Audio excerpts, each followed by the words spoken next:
All right, we should be live, people. Hello, everyone. Happy. It's always Sunday now. Happy half Sunday evening, morning, afternoon. Depends on where you're watching. And as you can see today, we got a new guest on the channel, which is kind of turning this live stream is kind of turning into a podcast. So, okay, that was my echo. So you should be able to hear us, guys. Just so I know you can hear us, see us. And I'll shut up because I'll let Thomas introduce himself, and then as usual, I'll let Baz do all the talking. Thomas, stage is yours.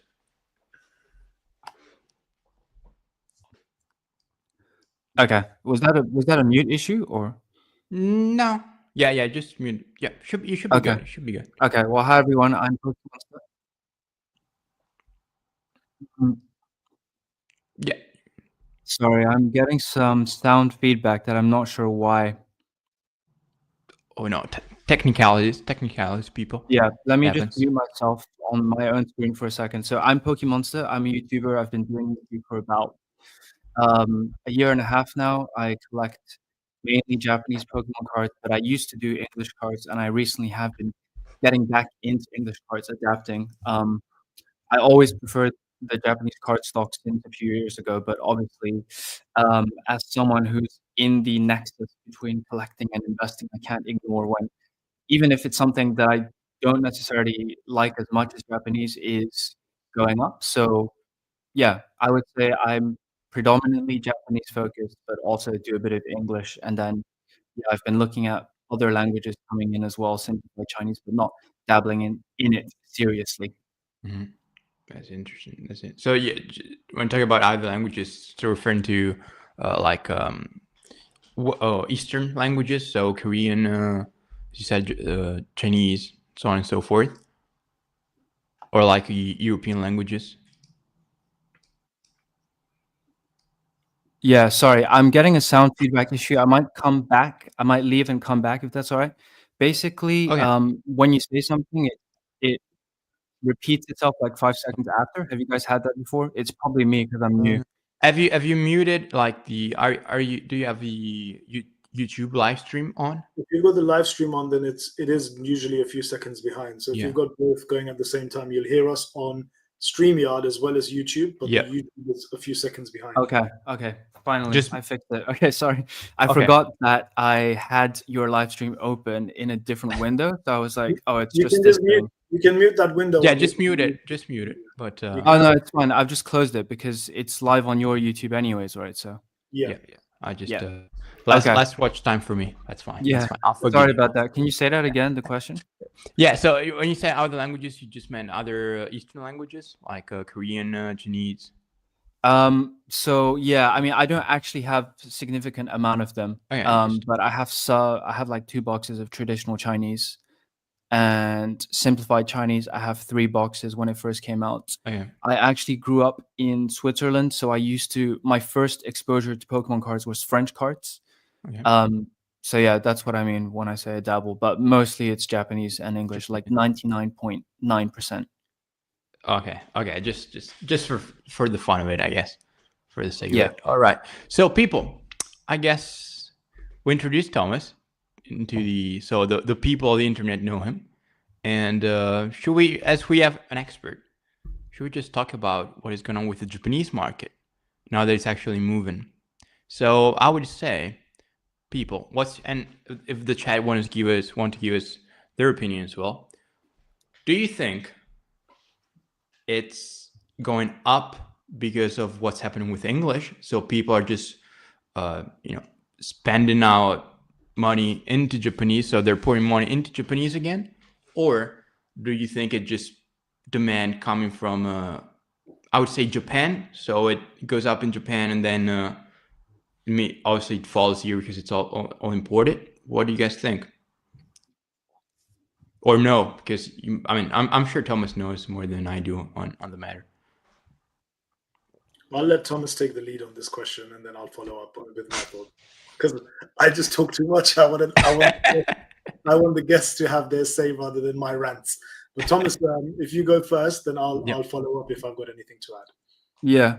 I mean, I think it's a mix of both. I think a lot of the price rises are actually, so a lot of people thought that with the way English is going, that once the English prices go up, people look for the next best alternative, and that's why you're going to have some demand flocking to Japanese, which is a bit cheaper.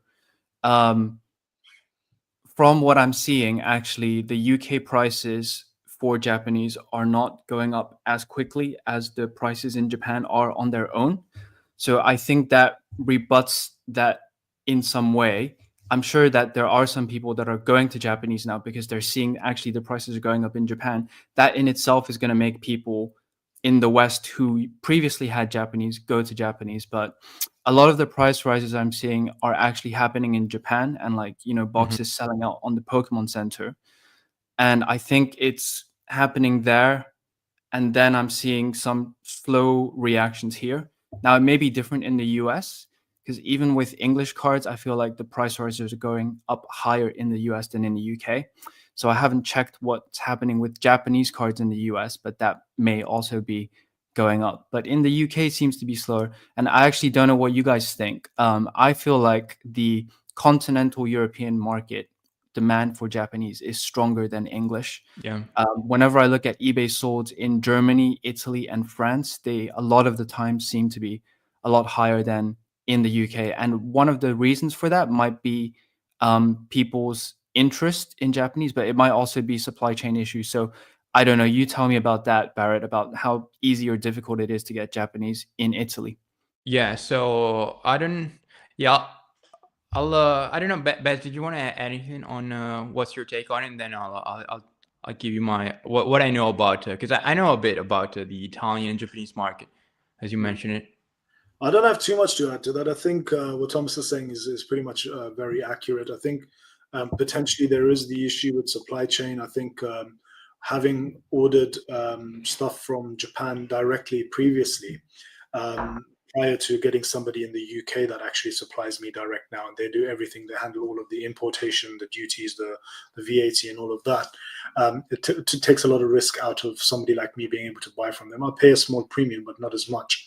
But I think supply chain issues definitely are potentially one of those things that do, cause the market to not jump as quickly and have as much demand maybe here as there is in other parts, maybe continental Europe, as Thomas said quite rightly.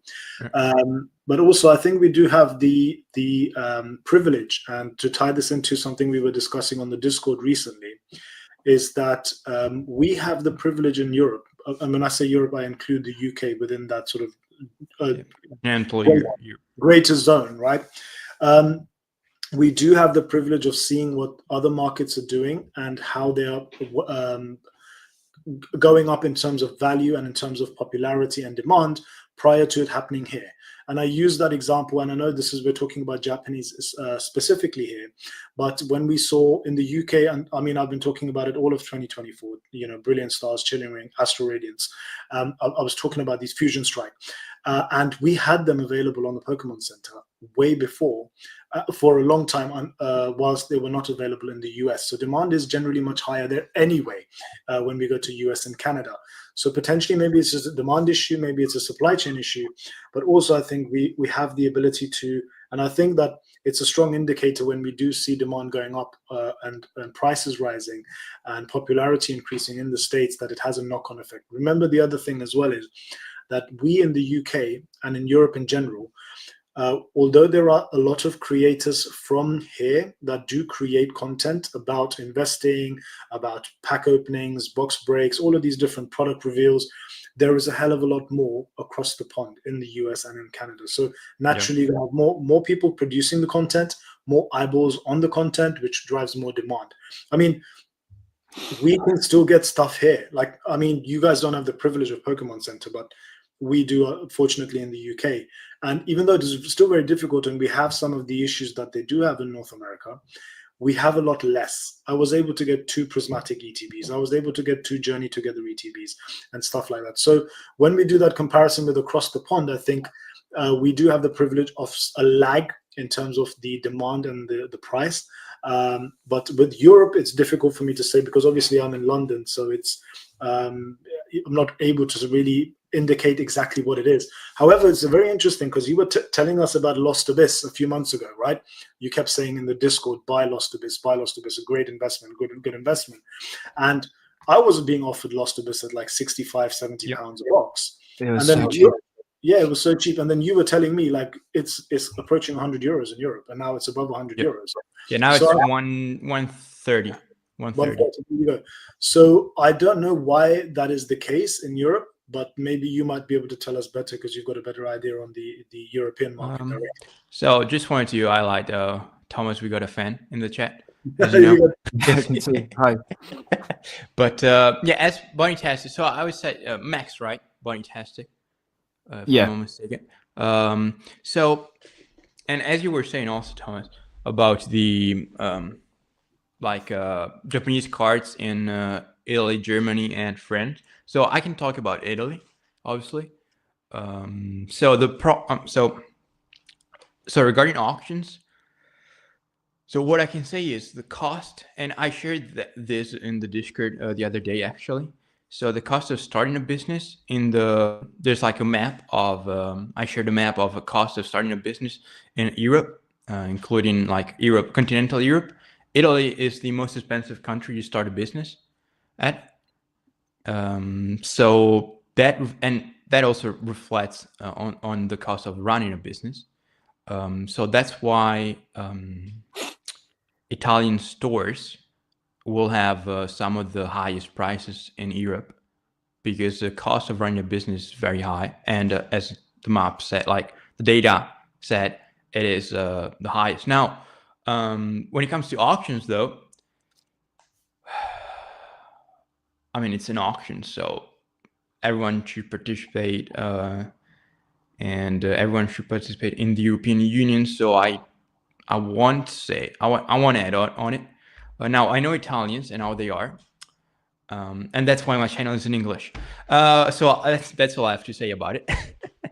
But one thing I also add on the Japanese side, so Italian cards are short printed, not just because there's just a lack of supply for the corresponding demand. So if you look at Italian cards, Italian boxes, for instance, of like Sword and Shield era, like Fusion Strike has been 600 euros plus, while it was 200 in English. I'm not surprised by that. And it's a matter of supply. They just don't print enough. It's the same in France. If you look at French cards in France, this localized thing, like they just cost so much. Yep. And, way more than the English counterparts in France or in England. Oh yeah, yeah. They they print a ton of German, because German is many times cheaper than English. But as far as Italian, it's not printed enough, and that's why you have Italians buying Japanese or English, and they mainly go into Japanese because Japanese is still cheaper than English. So it makes sense to just, at this point, you're not buying your language.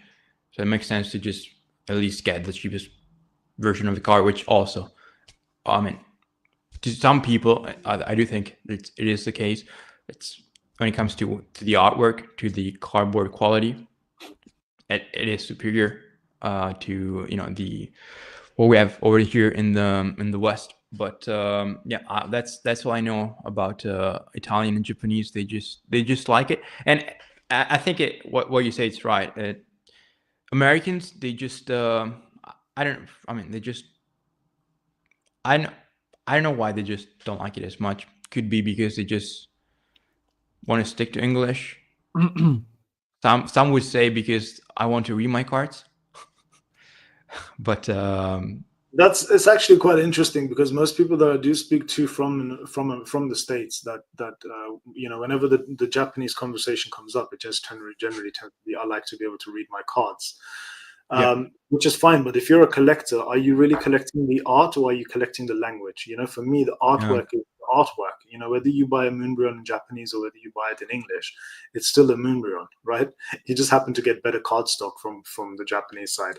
But yeah, I suppose it's a valid reason for why people aren't so happy to have Japanese.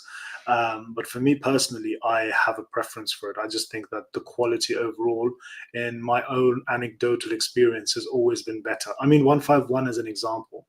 I used to do Whatnot streaming, and I ripped quite a lot of 151 live on Whatnot. There was a time where you could literally you know, 15, 20 pound a pack. It was selling very easily all day, every day. And the even just stuff like print lines, you know, on cards, on the master ball reverses, on the SIRs, the SARs, the ARs, there was just is so much better compared to a lot of the English packs I opened. I didn't open as much English as I did Japanese.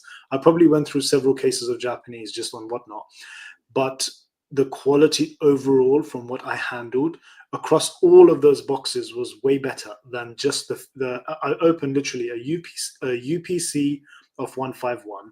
I opened a couple of ETBs, and I opened a few other loose packs. I might have opened maybe 20 to 30 packs loose, just which I bought from my local LGS, right? And and a few like Alakazami Xboxes and other stuff when I got, you know, early in the day.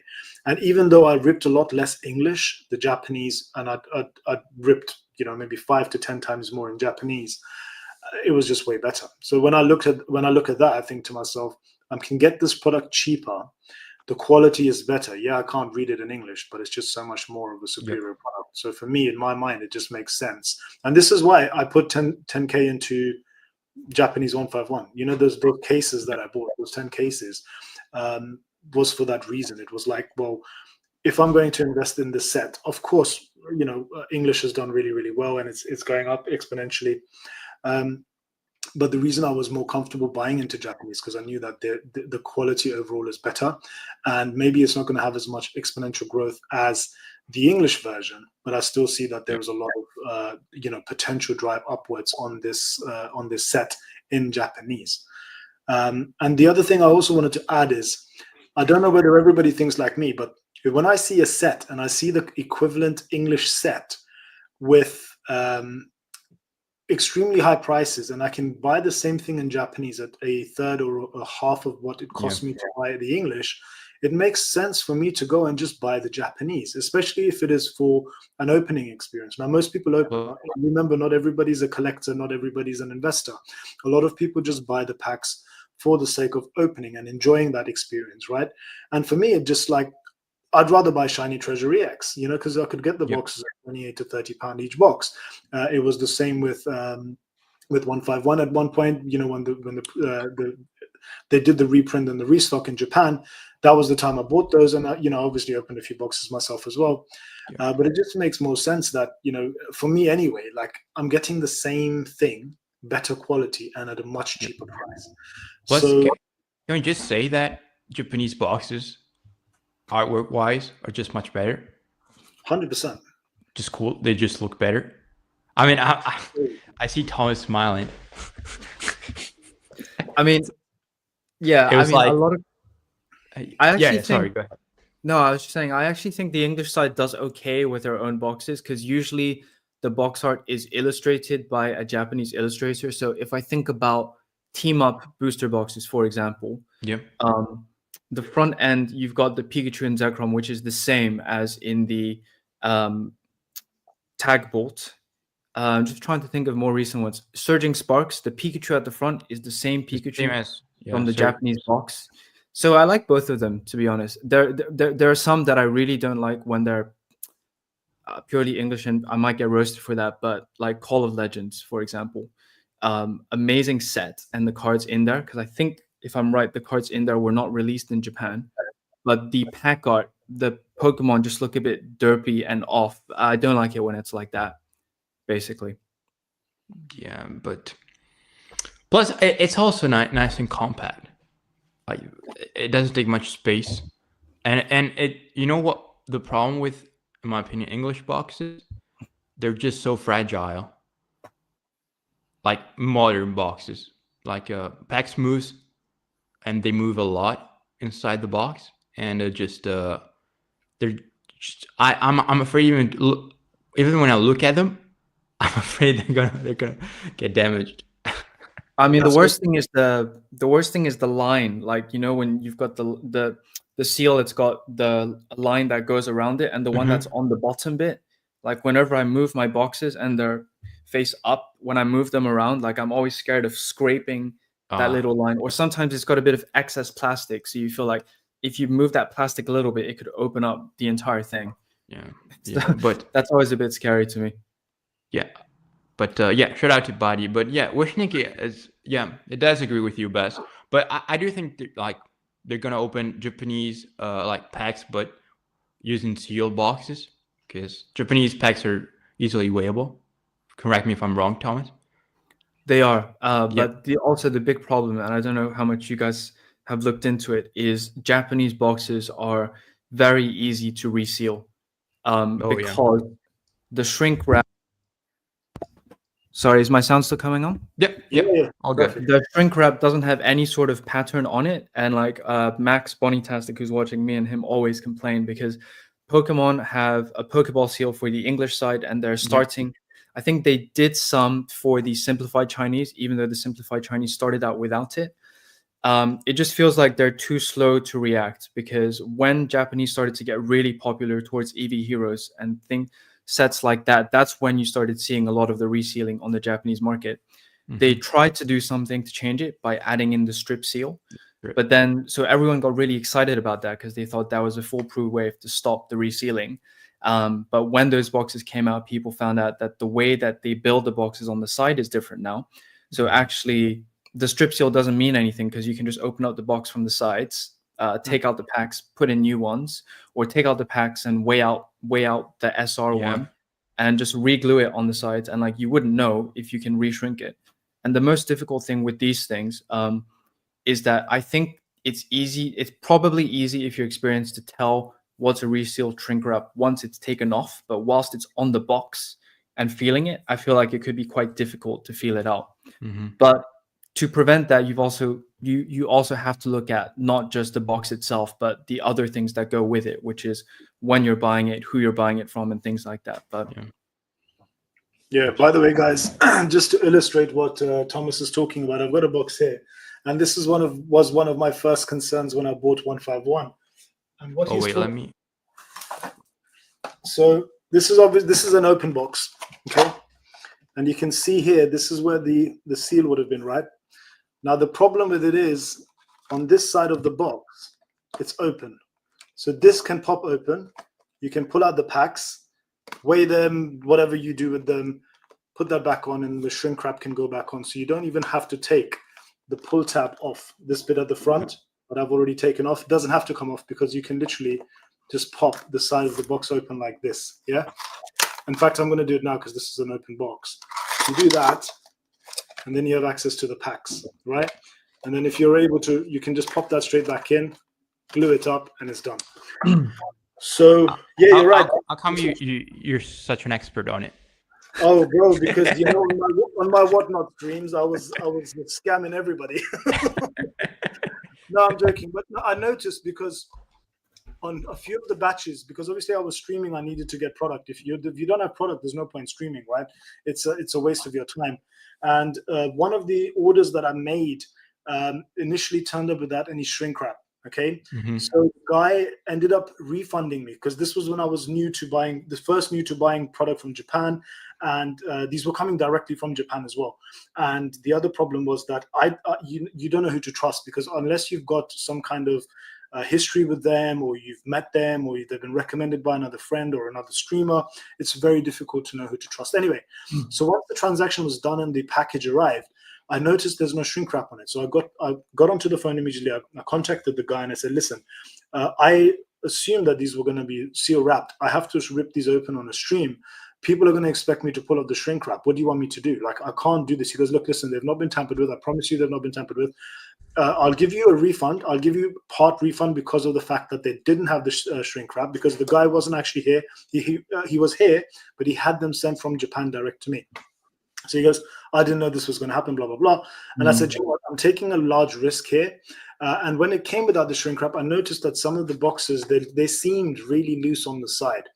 So I was worried. So the only way I could tell is I would have to see the number of pulls that I would get, because I was buying by the caseload, and well, not sealed cases, but the same amount as you'd get in a case, and the hits were fine. I mean, if had I been doing any scams on whatnot, I think there would have been several YouTubers that would have found out about it and made videos about it.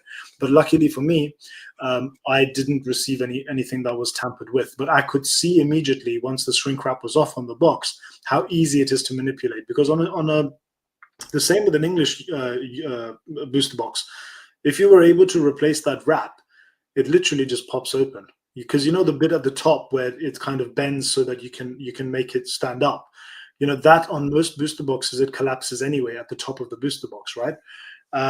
So yeah, I don't know what they can do to implement a better system, but I think what Thomas has said with the Pokeball wrap, that could make a big difference. But I mean, I've even seen videos of people that have taken vintage, what's era boxes, and they've been able to. There was times in the hobby where you could buy rolls of this wrap on eBay, and you could just reseal boxes. So I think this issue will always be an issue in the hobby. I guess as Thomas said, it's just a matter of knowing who you're buying from. 100%. 100%. You need to know who you're buying from. That's super important for anyone. So would you? Because I should have asked like the first 10 seconds out the stream. Would you define yourself, Thomas, more of a collector or an investor? That's the question.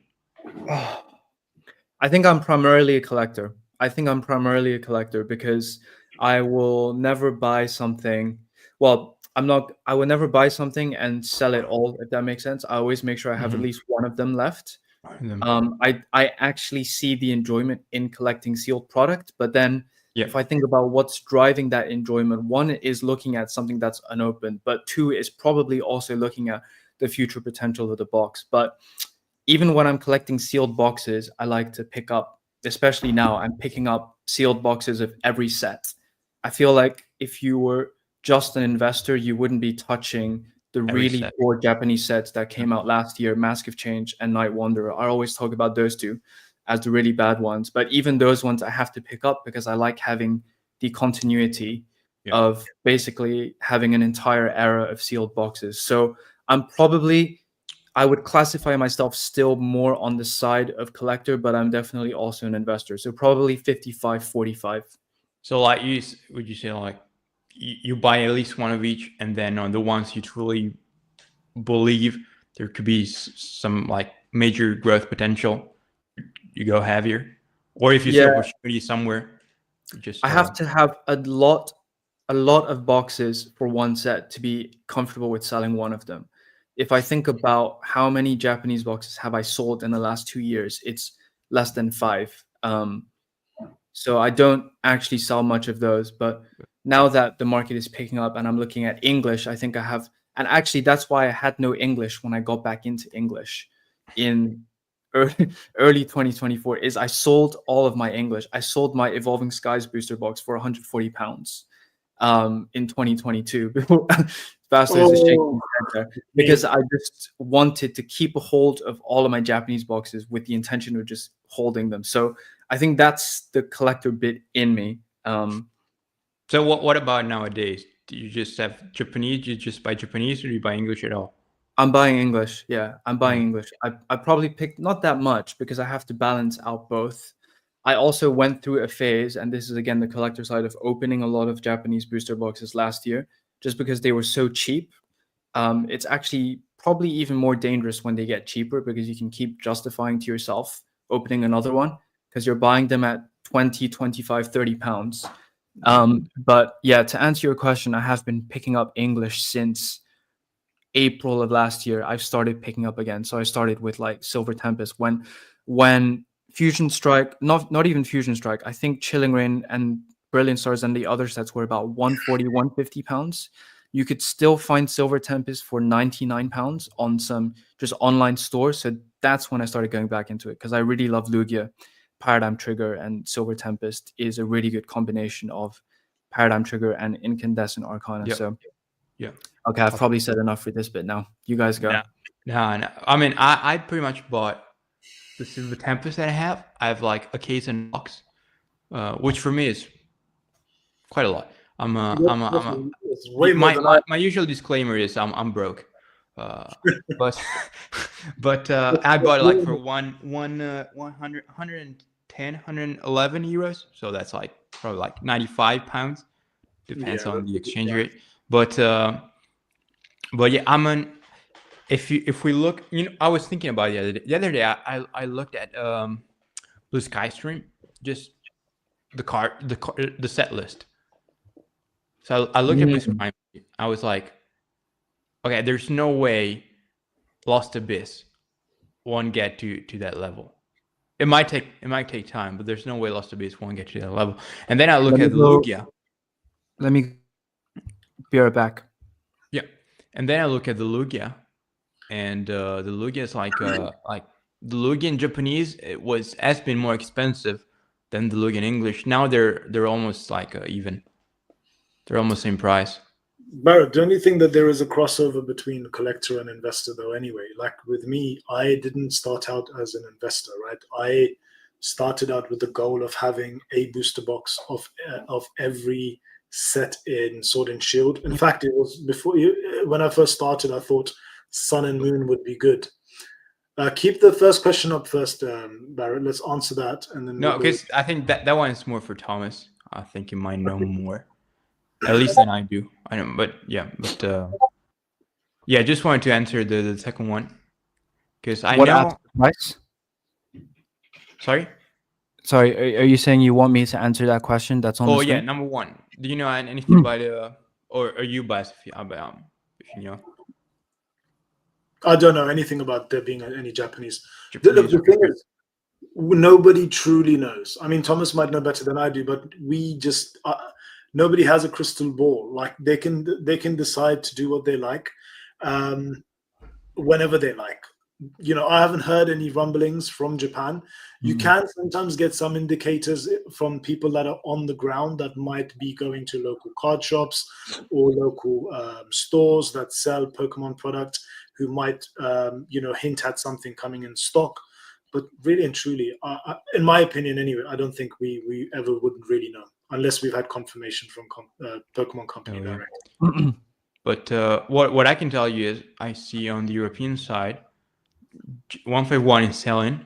Supply keeps on moving lower, and I do see a jump soon. There's still plenty of supply, but it is moving now. It's definitely gone up in the UK and in Japan. In the UK, probably like a week or two ago, it was like 80 to 85 pounds. If you look at the swords now, it'd be like 95 to 100, I would say. And in Japan, it's like 16,000 yen, even though it's about 12,000 before. To answer the question about the reprints, nobody knows if one is coming, but I'm pretty confident that one is coming. So that's my own speculation and guess, but that's based on what I've seen the Pokemon Company Japan do in the past year, which is reprint Sword and Shield sets during Scarlet and Violet. So the Lost Abyss and Paradigm Trigger reprints, which came towards the end of last year. Yep. If you measure that back to when the sets came out, it's 2 years after the sets came out. Pokemon 151 came out, I think, June 2023 on the Japanese side, and we're in January 2025. I don't know how set in stone the Pokemon Company's reprint plans are. They obviously need a bit of lead time before deciding to reprint something, but like what they decide now could change in a few months is how I see it. And if they see that there's continued demand for it and people still want it, and I think there is, because whenever they had like Pokemon 151, the restocks have been drip fed in Japan in the past few months. So like they distribute them at Pokemon centers, but also in convenience stores. And it's very, very difficult to find there. And if you look at the pack limits that they do for all of the other boxes, up until recently, you could get like up to 5 boxes of each. But for 151, the most they did was 2 boxes, and then they went down to like 10 boxes or like loose packs. So I think we will see at least one more. However, in the current market, I think unless you're able to get onto it really quickly, it'll get cleared out before you can get to it. Absolutely. I agree with that. And to answer the second one, I know that TCG Player implemented the the Japanese section. I know Yeah. that. I don't know about collect. I think it means the collector app, which I don't Yeah. have. And yeah, obviously us on the European side. I guess you two guys mainly might look at, I don't know, eBay. There's obviously, I look at eBay's last sold listings for pretty much everything. yeah, but yeah, for the US people, so for Americans, it has been implemented both singles and sealed Japanese and on TG Player. So that's very. They finally did it because car market has had it for several years now. I don't know if it's always had it. I know when car market was like established, to be honest, but I have no idea. So, how do we turn Japanese car value? You want to do something what you see online, what you see in store? Who wants to take it? This one's for Thomas. This is forte. Well, I think when I look at Japanese card values, the most important thing is to see if there's a difference in the way that you see, because that's where you see the opportunity, right? So if you see something Yeah. going up in Japan, which hasn't picked up in the UK, then you might see an opportunity in picking it up from the UK. And I guess that's how you determine the value. But in terms of if I want a reference point, I look at both of them. And then I decide where is it cheaper to get, because sometimes a UK card, I can't think of a strict example, but if a card in the UK is going for more than in Japan, then I'll pick it up in Japan if I've accounted for potential import tax and shipping. But online stores in Japan are a really good guide, because a lot of the people, when they think about Japanese card prices, sometimes on Instagram, they're posting what the stores are buying in the cards for and what they're selling the cards for, even though sometimes people think that a store can very easily influence the way people think by the price that they put up on the buy list. But I still think that the Japanese stores are a good reference point because I have the way to buy it directly from them. So, yeah, 100% agree. that's how I look at 100% it. agree. I nowadays I look at Car Rush, which I would believe it's one of the largest. And if I like, one of the last example was the Latias from Paradise Argona. Mhm. That car was like so it kept on climbing until it reached the equivalent. I don't remember in yen. The equivalent of 90 euros in the I end. think it's like 15,000, 14,800, Yeah. 15,000, 16,000 in And that zone. it was 90 euros available on car market. So same price in Japan before import, shipping, blah blah blah, and same price on the European market. It was a buy, and a matter of fact, it did adjust like 2 or 3 days later. But yeah, that's the same thing I do. When it comes to look for like short-term opportunity, I guess, because obviously in the long run, it's all supply and demand. So I guess we are plenty Hey, of Baz, you're questions. muted. What? I heard Sorry. Baz say something, but I think he was on mute or is Oh talking. yeah. Sorry. I was literally just about to say Dingo's question is quite a good one. Oh, That's all. I had myself on mute because the kids are going crazy upstairs. So just I am not going in for Terrestrial Festival right now. But my situation might be different to other people's situations. I have some plans of what I want to do, which I'll reveal in my next video, probably.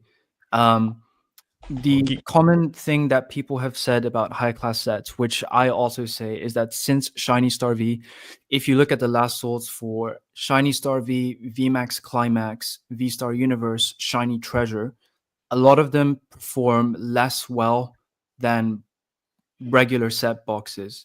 Like the best high class set from Sword and Shield, in terms of how people felt about it, V Star Universe is probably going up slowly now, but it's like Yep. 80 to 90 pounds. It's been out for 2 years, and if I compare that to EV Heroes, it's going for 300, 350 pounds. A big reason for that, I think, is the pull rates in high class sets. They guarantee you like a good pull. So Yep. like in V Star Universe, you're guaranteed an SAR, in quotation marks, because it doesn't have the glitter. And as a result of the way in which they've continuously printed it, because they did do a reprint, I think in April last year. I need to check when I bought some, but I did buy some V-Star Universe boxes with the strip seal. And the fact that it has the strip seal, I think, means that it was out during the Scarlet and Violet era. Yep. Because they printed so much, the chase cards in there don't hold up well. Like V-Star Universe has tons and tons of really nice looking cards, like awesome artworks, but you can pick up most of them for £10 or €12 maximum. By the way, sorry, just Vista. I saw them today. Vista Universe is moving higher. Singles are moving higher. Finally, I'm gonna be rich. Sorry, go ahead. Sorry, just wanted to say that. Yeah, I think the difference with Terrestrial Festival, actually, Terrestrial Festival, you still get a guaranteed SAR every box, and you have a guaranteed Pokemon SAR, because the trainers are bonus SAR pulls. So there are 26, I think, Pokemon SARs, and 9 of them are evolutions, because there's 2 EVs. So out of opening one box, you have, you tell me if the way I'm calculating the probability is wrong, but 9 in 26 chance of hitting an evolution. So if you look at that, in theory, it should over time pull the prices down. The only thing that goes against that is obviously their evolutions. Yeah. And they're really, really nice looking cards. I mean, they're SAR cards with really nice glitter. So I don't know. I'm not rushing into Terrestrial Festival yet, because I think I'll have more opportunities. And I think people's minds are going to get dragged into every new set that's coming out this year. Except Battle Partners, actually. Like, people are super hyped about it, but I think that the sets that are coming are going to be even more hype. Yeah. So no, I'm not going into it right now. You're welcome, Dingo. You're welcome, Dingo, by the way. Yeah, this is it's an interesting time, 2025, because one of my hot takes, since we're talking about Japanese and English as well, is that we've had so much already, and we're literally into barely the second week of Jan. Yeah. We haven't had Prismatic yet. We've got Journey Together, people going absolutely crazy. We've then got the glory of Team Rocket to follow. And I think that this entire year, shoot me down in the comments, guys, if you like. I just think, and I know people are talking about the fact that there's going to be that one set which is absolutely crap. It's horrible. It's going to be what, causes the market to cool and calm down. That could potentially happen. However, my hot take is that everything between now and the 30th anniversary is going to be absolutely crazy. We might have a little cool. My hot take is maybe towards the back end of this year, early into 2026, we might have a little bit of a cooling, but then bang, we're going to have the 30th anniversary, and they're going to come out with some crazy new gimmick, something absolutely ridiculous, like we did with Celebrations, like it was with Generations. And it's just going to be a year-long battle for people to find product and to execute buying investments at relatively affordable and wise prices. One thing, guys, if anybody is watching this live, either now or they're going to watch this in the future, I've said it 100 times. I'm going to say it another 100 times. When you're investing, if you're a collector, it doesn't matter. If you're collecting for collecting's sake, spend whatever you're happy to spend on a product, a booster box, a ETB, whatever it is you're picking up. But if you're really in this to make money and to invest, you make your money at the point where you buy. Of course, you realize your investment once you sell. But there's no point going in and buying a booster box at 250, 300 pounds, 250, 300 euros. And the next thing you know, there's a reprint, there's a restock 6 months, 12 months down the line, and you're back at 50%, equity on your investment. And you're in basically negative equity on your investment, and you're waiting then another 3, 4, 5 years for it to catch up to the point where you've actually spent that sort of money to get into that to begin with. So, just be cautious, because there is going to be restocks, there's going to be reprints, there'll be both on Japanese as well as the English side. And just really think carefully about the fact that if I'm investing, is it wise for me to invest at the point where everybody is paying crazy amounts of money for product that may well be reprinted? I mean, Thomas has just told us about 151, for example, right? His inclination, he doesn't know for 100% surety, but his inclination is that there might well be one. What impact will that have on box prices? I don't know. I don't know for sure. But look at everything else around you. Prismatic ETBs at 120, 130 pounds are selling on eBay day in, day out.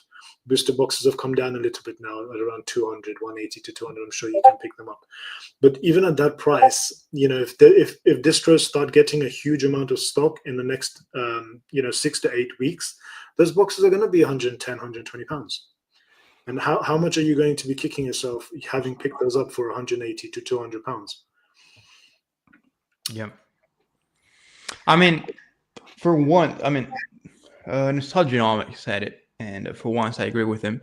It's just said that every set from now on is going to be just going to get bought out. Not because they like the set, just because they want to make money. Yeah. So it's gonna cool down at some point. I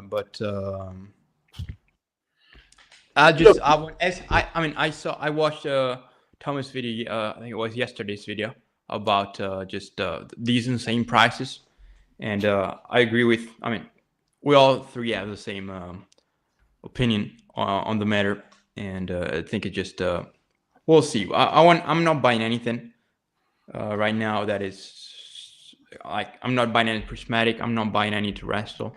And Travel Poke Thomas said that it doesn't know anything. None of us know anything officially, but it does have a sense that there might be a reprint coming. We wouldn't be surprised, would we? Yeah, I'm confident. I'm relatively confident it'll happen at least one more time.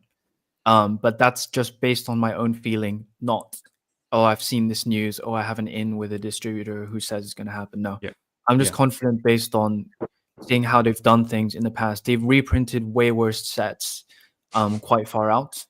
So I feel like for 151, they're going to do it. Like towards the end of Sword and Shield in Japanese, they reprinted a set that I really don't think they needed to. When they needed to reprint others, which was Dark Phantasma. Oh.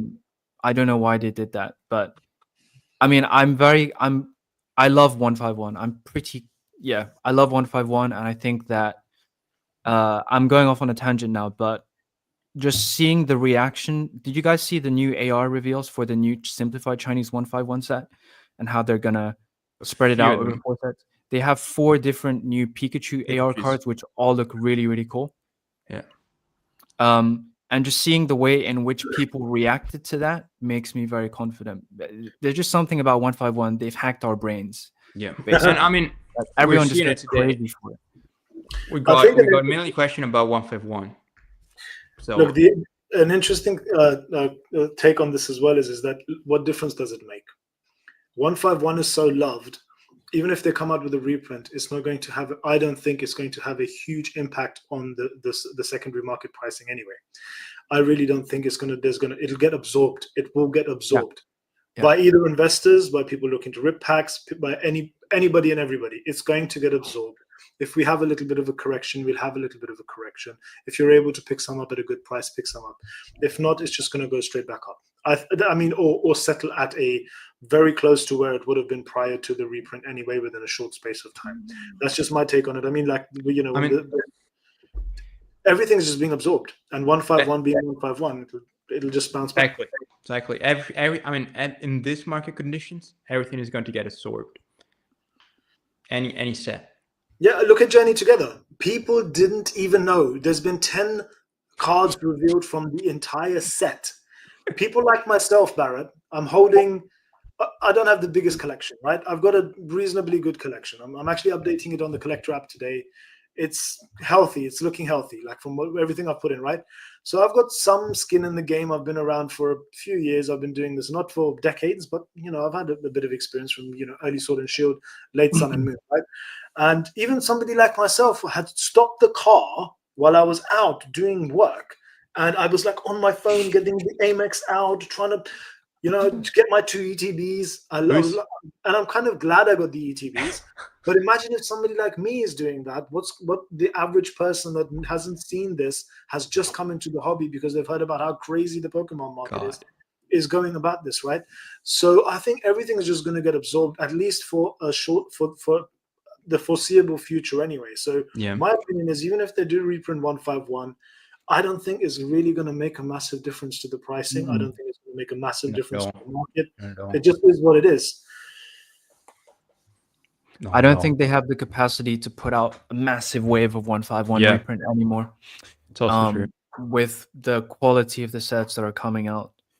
So I agree with you. I think the best time to pick up, in hindsight, is that reprint that came in summer of last year. And there was 1 week where the boxes went down to 7,000 yen. Like, I actually only got a few at that price because it was about 20,000, 24,000 for a long time on Amazon. And the reprint came, it slowly came down. When it got to 13,000, I was like, okay, I need to go in because I don't know if it's going to stay down. But turns out it actually went down even more. But even then, at that price, it didn't stay there for very long, and it's now back to 16,000 pretty much. Yeah. Yeah, I thought I missed the boat on 151. You know, I've had this conversation with Barrett loads of times. I thought I'd completely missed the boat because I after I'd ripped everything I ripped on Whatnot and I came off of that platform, I was like, well, I'm not going to invest at 150 to 180 pounds, 200 pounds for a booster box, as some people were selling on eBay. When that reprint came, to my luck, and I happened to have the capital available at the time, then I hit the trigger on it, but it just got absorbed. Even like I remember when I picked up those cases the next day, I spoke to the guy and he was like, "We've got nothing left. We've got no cases left. Like, you're lucky you got these 10 cases." I think this is just the state of the market now. They're just not gonna, they've got too much coming available. They've just got so much coming in the next year. But yeah, I agree with everything Thomas has said. His complete take on this market is to the T, and I agree with everything. I mean, should we say? I mean, it's been a year and a half, and we're still talking about 151. Is it the best set of Scarlet and Violet so far? Because think about Japanese or English. So the way I look at it, with Japanese, you got your Master Ball, which doesn't have the texture hollow like Terrestrial does. So to be fair, it is expensive because it's rare. But is it a good looking card? In my opinion, it's not. If we compare it to the Master Ball in Terrestrial, just because of that hollow. But if you think about it, you got 3 art rare per box, and they're art rare from like every guy should know all the Pokemons in that are art rares, and then you got a chance that you got a guaranteed secret rare, which can be an ultra. I know it can be either an ultra rare like a full art trainer, full art Pokemon, or an SAR, if I'm not mistaken. Per box. Is that correct? Sorry, I zoned out. Can you say that again about the pull rates? Per box, you got a guaranteed. I think they call it still secret rare, but it can actually be like a full art trainer, full art Pokemon, or SAR. So you get a guaranteed. So secret rare is just a term for any card that's above the set number. So it could be any of an SR in Japanese is actually called super rare, and that's the full art, the CGI full art, and the trainers. Then you've got the SARs, and then you've got the URs. The URs are the gold cards. So you're guaranteed 1 out of those 3, and you could get 2, or a God Pack, of course, which we might have to factor in. But I'll let Baz answer the question first. I don't have any answer, bro. Like, I think the Japanese so far, the Japanese 151 set, in my opinion, in Scarlet and Violet, from what we have seen so far, is probably the best set. Some people will say the Transfer Festival, because of the fact that you've got the Master Ball reverses, you've now got these textured reverse hollows, which make up its own thing. It's a toss-up between the two for me, but just being from the age group that I am and having a bias towards the original 151, I think that so far the Japanese version, for me, it's probably the best set in Scarlet and Violet so far. Given the range of artwork as well, the fact that there is a lot of storytelling in the set. It was revolutionary in the sense that you have the evolution lines telling a story. The iconic Charmander, Charmeleon, Charizard. Just in the volcano, halfway up, and then soaring at the sky. It's not my favorite Charizard of all time, by the way, as well. I think we could have done more with the Charizard artwork. But just the concept of what they've done with the Blastoise, the Venusaur, and the Charizard, all of the evolutions. And then you've got the other secret SARs as well, or SIRs within the set. The Alakazam. You've got the Zapdos. You've got the range of art in the set. For me, makes it currently the best Scarlet and Violet set. Now, I don't know, because I haven't had hands on Prismatic, I haven't had hands on Terrace Festival, and we don't know what's coming in the future. But for now, up until this point, for specialty sets, and overall, I think the artwork's best. Specialty sets so far, there's nothing better.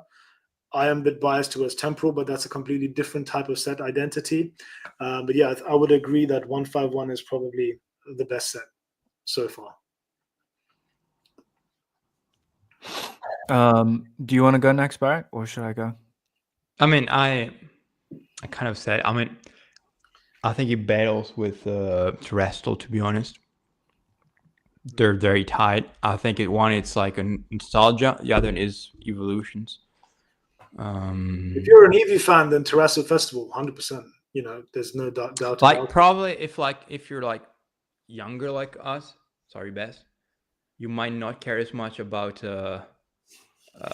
like 151 Pokemons. Like, yes, I know them, but like I'm much more excited for the Black and White like remix, call it whatever you want. But so am I, bro. I mean, so am I. But which is why I love Temporal, just like Black and White on steroids. But yeah, I think it's that and Terrestrial, and third place without a doubt, Super Electric Breaker. So I would put like if we're talking about English. Talking about English, probably, yeah, Prismatic with 151 and then Surgeon. Have you seen Promptu's messages? Yeah. Promptu, thanks for joining us nice and early, as always. Thomas, you need to give us your take, man. Yeah. You're the expert. It's a difficult one for the reasons that you said, because even in Japanese, 151 it's not like a high class set, but it's sort of different. It's like a special expansion set. You get 7 cards per pack. You get the Master Balls extra. One thing I'll say before answering about 151 about Terrestrial Festival, I actually think the Master Balls work way better in 151, and that they're just trying to replicate in Terrestrial Festival. I don't really care about a Master Ball Gen 2 Pokemon. I think the Master Balls really work well with the theme of Gen 1, with Mewtwo in it and things like that. And although they look better in Terrestrial Festival, I think people will have a lower desire to collect it, because at the end of the day, if you're trying to do all of them, it just feels right with the 151. Whereas for Terrestrial Festival, there's a lot of them. They look really nice with the texture, but you might just settle on doing like the evolutions or something instead of doing all of them. I think 151 is the best set to open for me, like the experience of opening it. You do still get a lot of dud hits in it if you get like a normal full art like Arbok, Ninetales for £4 and £5. And I think some people's critique about it, because I have some friends who don't like it, is the artwork on the big chases or the big chase itself. I think you can find a better big chase in other sets, which might upset some people, but the biggest chase in 151 is I guess it's the Pikachu Master Ball. So then that goes back to Barrett's comment about the way it looks, and it is a reverse holo at the end of the day. Yeah. If you go back to like a textured card, it's probably going to be the Zard, which again, it looks really good when you add up the 3 together, but on its own with the fat neck, I don't know if it'll be people's favorite ones. For my own perspective, if I look at what has the most stunning artwork as an SAR, I would go for like the Pikachu or the Greninja, which I know is an easy take. So when I'm ranking the best sets to open, it'd be 151. But the one with the thing I want to chase the most, at present, it might be the Pikachu. And I think by the end of the era, there might be a set that comes out that people outright prefer to 151, but we'll see. Oh yeah, as BK says, we got the Mew in Japanese 151. That is a promo. That is quite the card. I mean, my favorite one is artwork wise, Blastoise.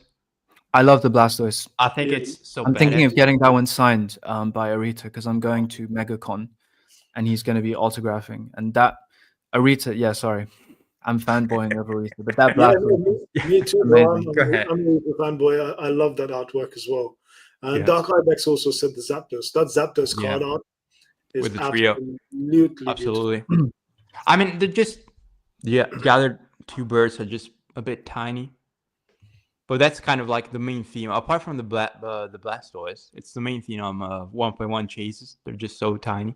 The Pokemon in the card, but They made Blastoise a chunky, dangerous, muscly yeah, boy. I love that artwork. That He's artwork badass. is badass. It is Yeah. really bad. Yeah, absolutely. But the Mew is pretty expensive, isn't it? Like I remember it's pretty. It's like probably the like Mew is the second third most in expensive. SAR.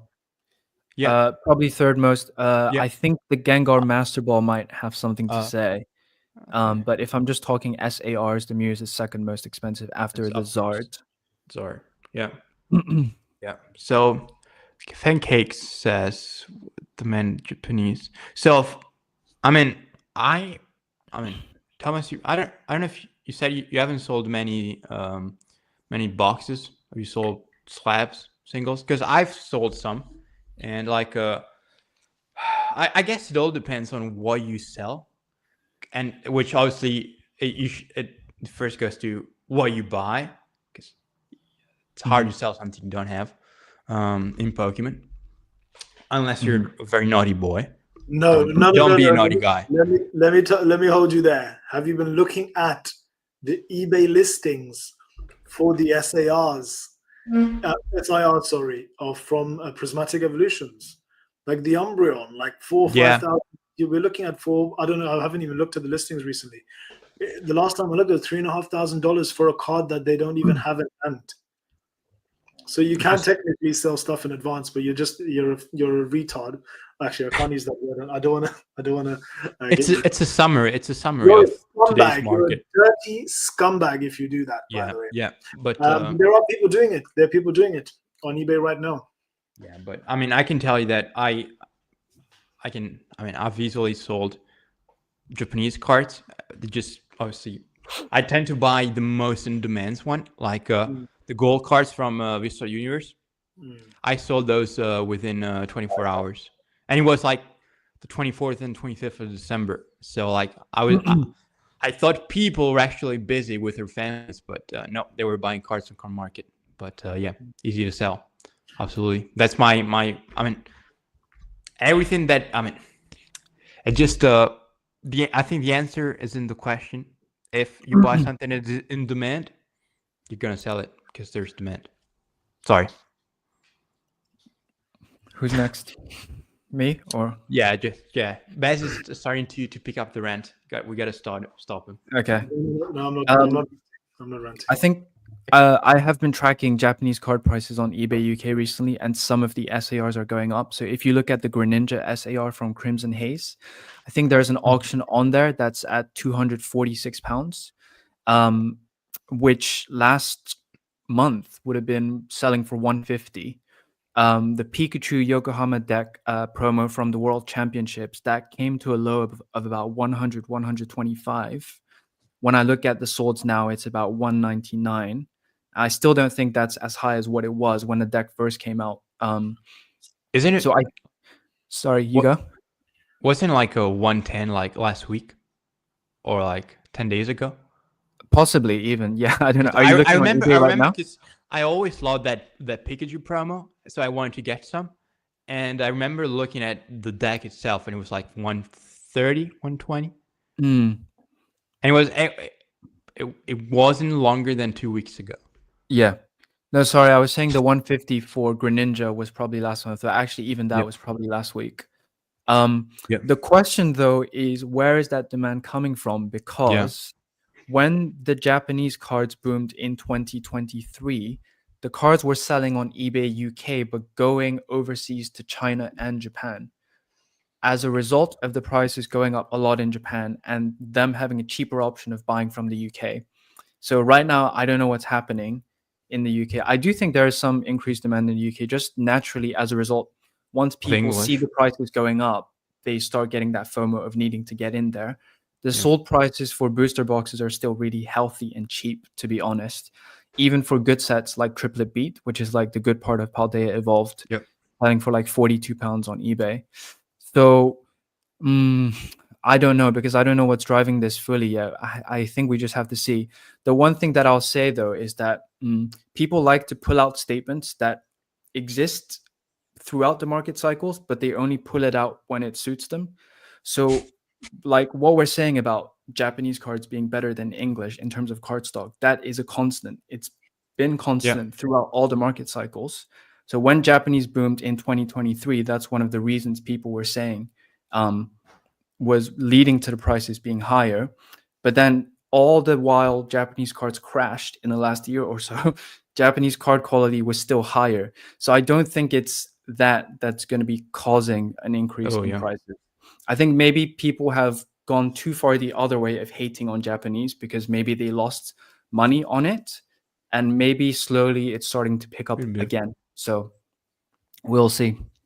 Could be. Could be. I mean, I think that the demand that is coming from, I don't have the data to prove it or to try to prove it, but yeah, I'm a data guy. But the demand coming from the West, I'm pretty sure it's just people tired of English prices. And I even like, if you think about it, like Paradigm Trigger, it has been climbing.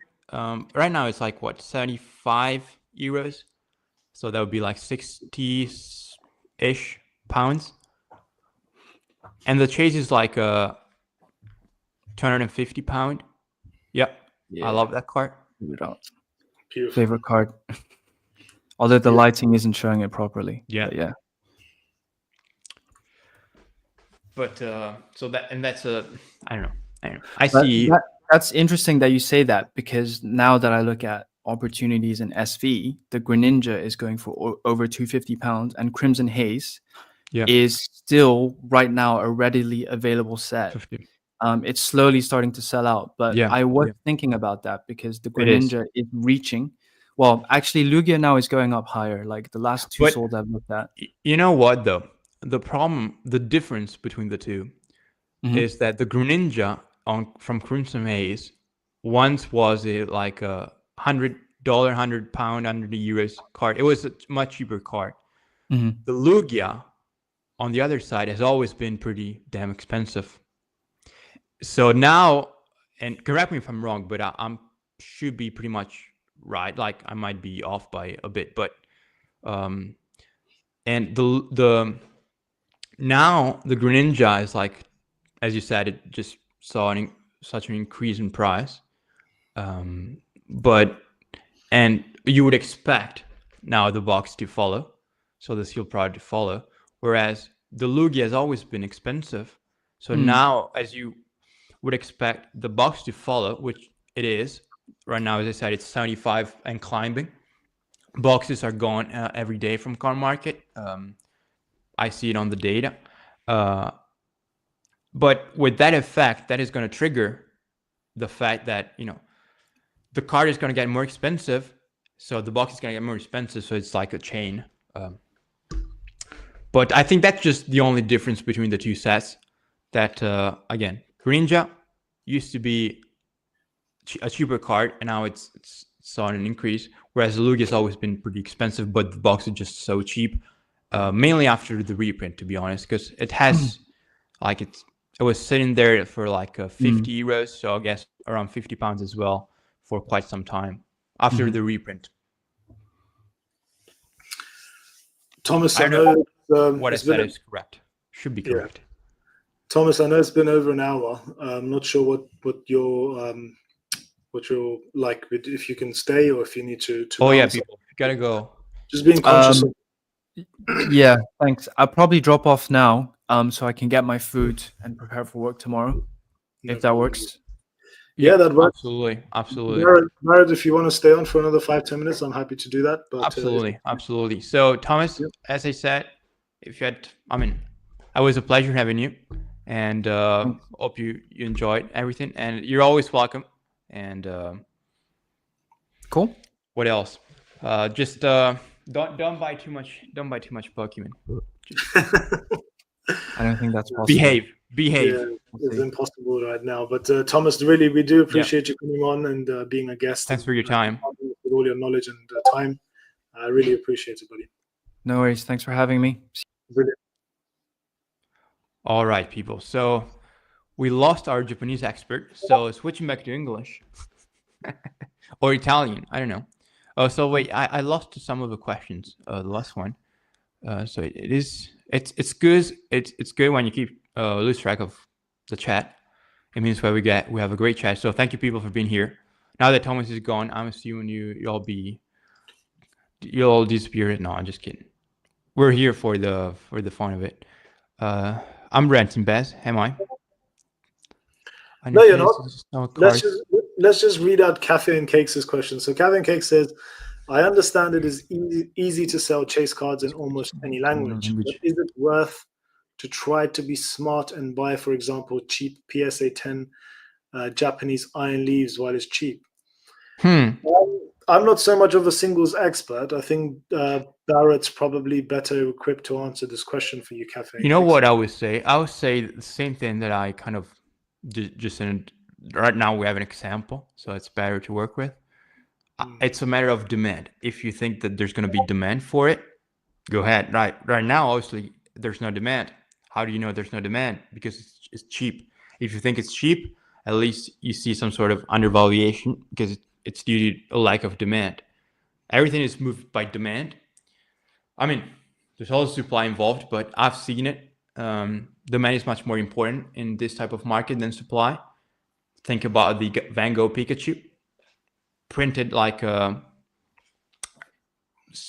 reliable sources from the Netherlands tell me there's been over 400,000 copies printed. It's not hard to believe, actually. And that card just keeps on climbing. So demand is much more important.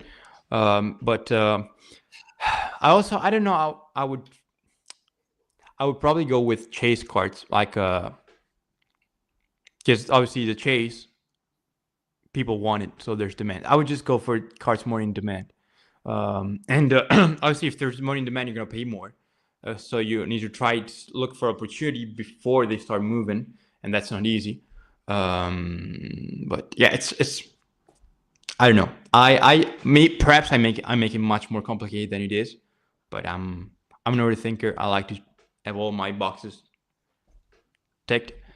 One thing I do like to do when I'm looking at, and I'm not a big expert on graded card plays, although I do keep a little bit of an eye on. I watch other YouTubers that do talk a lot about graded card plays. As Dan Ketchum Collectibles, one of them, John PK Knowledge. These guys talk a lot about like graded plays. They also grade though, so that's what you mean. Yeah, exactly. Okay, this were the graded card plays. These guys have good knowledge. People like Rusty, TCA Gaming. Mason, Cardinal Gaming, he's more of a shop, he's got an LGS. But these guys, they generally tend to speak about this. But one thing that I do look at, having watched a lot of their content, is looking at stuff like, sort of the PSA population, but also because we know that the population at the moment doesn't make much of a big difference, because on modern cards, the Moonbryon is an example, and there's a ton of other examples where there's thousands and thousands of cards graded in a PSA 10, right? But they're commanding massive premiums. Another good metric to look at is on the graded plays, what percentage of the graded cards are actually grading at a PSA 10. Now, if you have a high percentage of, like 90 to anywhere between 90 to 95 percent of those cards being submitted are all be PSA 10s. What that indicates to me, and this is, as I said, this is just my opinion, it indicates to me that it's quite easy to get a 10 in that card. But as you start getting to around 50 to 60%, it's not a bad point to start looking at potentially investing in some cards that could potentially go up from that point, because it indicates that it has a relatively good sort of conversion, grading rate at a 10, but it's not ridiculous where like every single card submitted is going to grade a 10. So for me, the sweet spot is something that's priced really well, but at the same time, it's also not a high PSA 10 conversion rate on all of the submitted cards across that particular sort of card. Or for instance, like if you're looking at the Iron Leaves, and I haven't looked at the pop report on PSA, but say for instance there are 2,000 graded cards, and there's more than 1,000 PSA 9s, and there's a few PSA 8s, and there's maybe 700-800 PSA 10s. It seems on paper that that's quite a good number of those cards do grade as a 10, but it's still not as high as some other cards. And some other cards you can see literally there is like 80 to 90% of the cards submitted for grading have graded a 10. And this is very common also on Japanese cards. They do tend to grade a lot better.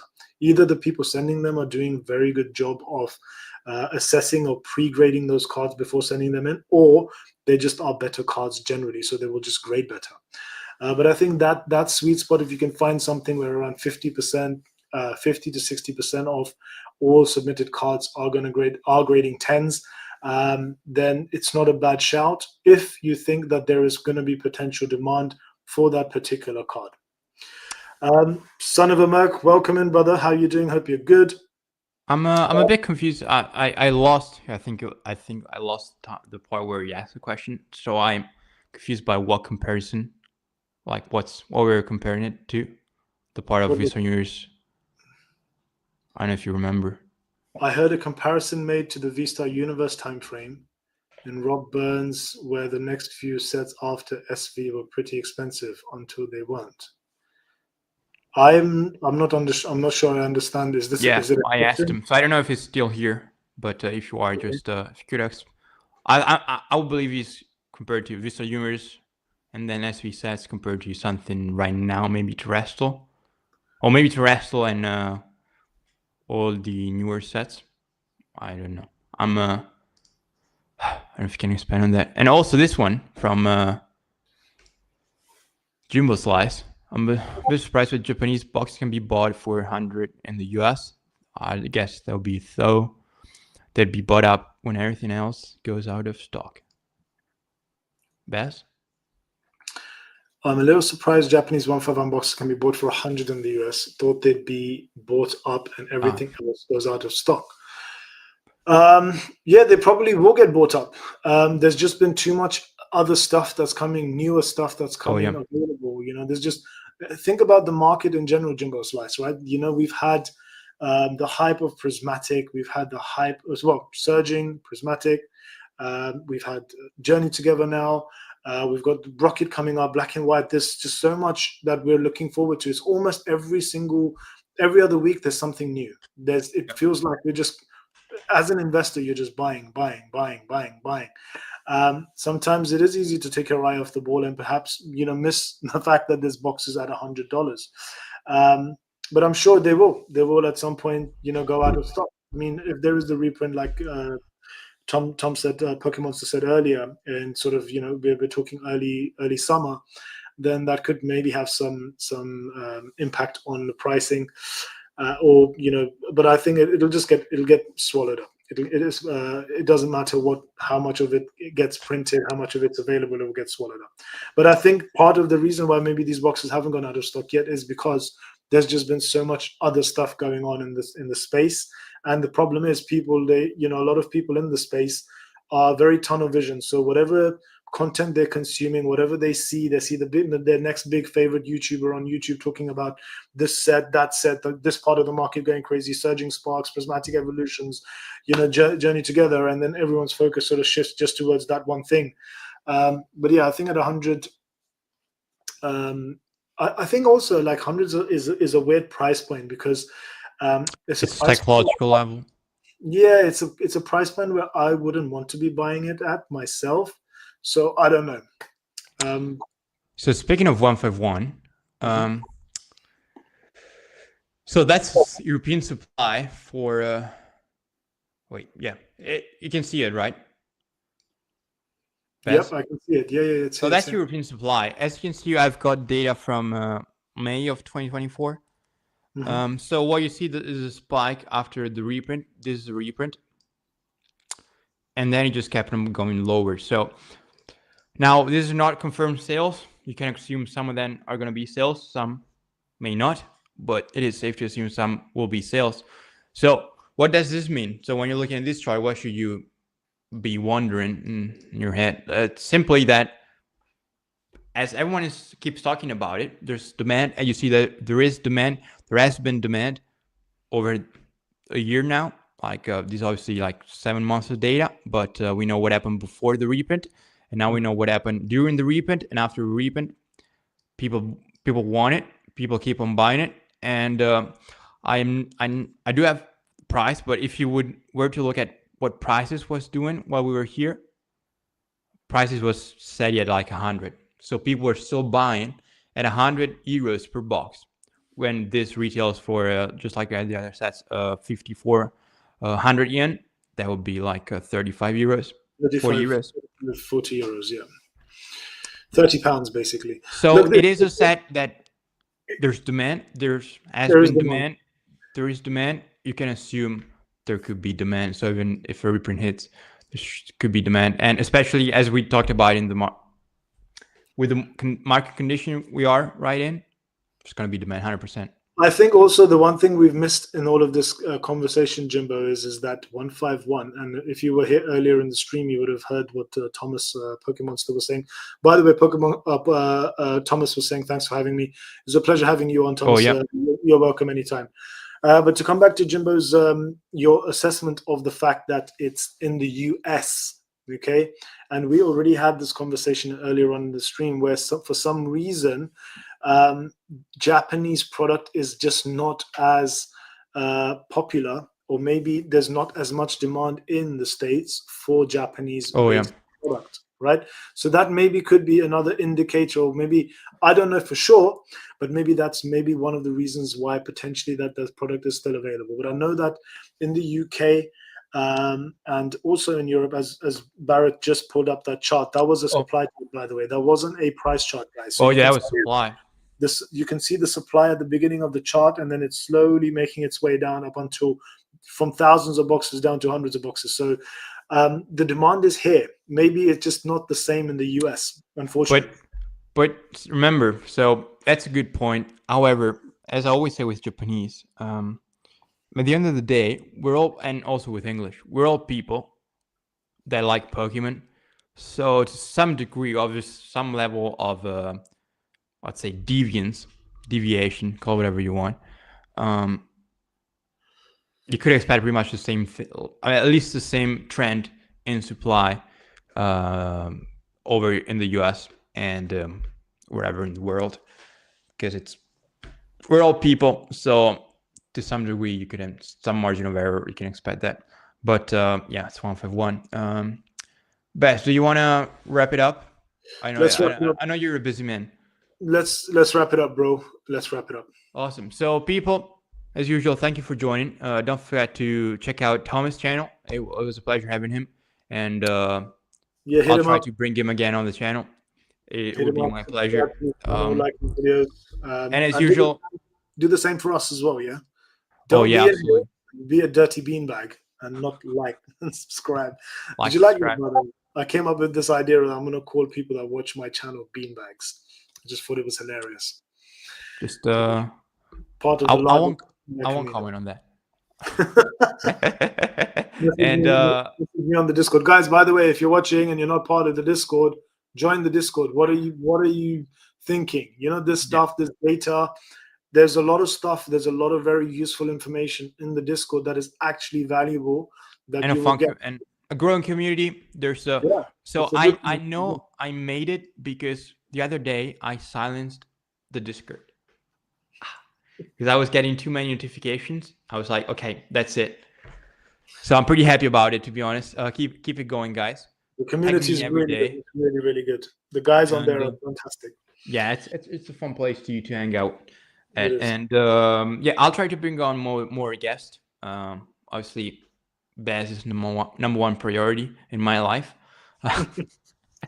Likewise, bro. Likewise. But yeah, people, trying to bring up as many people as I can on the stream. So yeah. By the way, if you're watching this retrospectively, if you have an idea of a guest, oh yeah, drop it down in the comments. Let us know who you'd like us to have on the channel potentially, and we'll see if we can make it happen. Because Barrett knows quite a few people, especially on the Japanese side, and obviously also the European side. And I know quite a few guys in the States. So we'll be more than happy to try and bring them on. I just send guests. I'm just like, yo, wanna come on the channel? I'll send you some top quality premium pasta. They never say no. They never say no. Yeah. All right, people. Fantastic. We'll catch you on the next one, guys. Hello. Bye, everyone. No, hello. You're Italian. It's fine. Yeah. Take care, man. See you soon. Are we live?